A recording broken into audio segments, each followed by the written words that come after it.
Memphians love to go out to eat, so it's a good thing that on a regular basis we can check in with someone who has her finger on the pulse of everything going on with the city's restaurant scene. Jennifer Biggs is the food and dining editor for the Daily Memphian, and she's joining us tonight from her kitchen in East Memphis to talk about the week's developments. And Jennifer, unfortunately tonight, we lead off with a very sad story about the death of Jody Moit, the executive chef for Lafayette's Music Room. And what a lot of folks may not realize is how this makes an already tragic year even worse for a family of Memphis restaurants.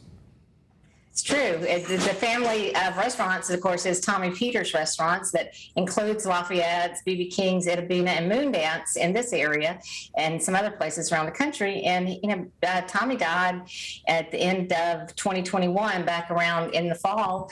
And then his wife died. And now this weekend, the chef who's been there from the very beginning was killed in what's being called a road rage incident. And he was killed by a server who has been in the Memphis restaurant business for a long time too, who also has a prior conviction for killing somebody else in Florida about 30 years ago.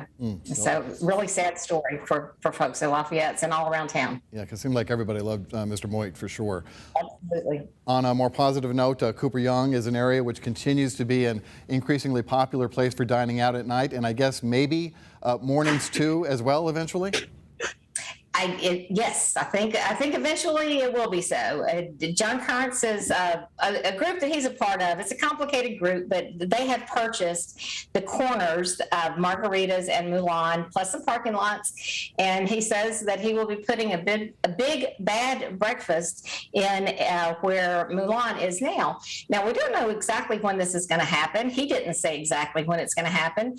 He has not only the lease has to be worked out, but he has to do a lot of work to the building. So that could still be down the road, but he says it will happen.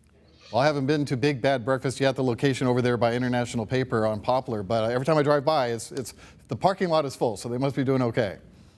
They're busy, and Milan is busy too, and still serving. They're not closing anytime soon. Don't let people think that. All right, good to know. Another growing hotspot for dining is the southern end of the intersection of Poplar and Mendenhall, a development called Williamsburg Village. We have some renderings of what that will look like. What's happening there?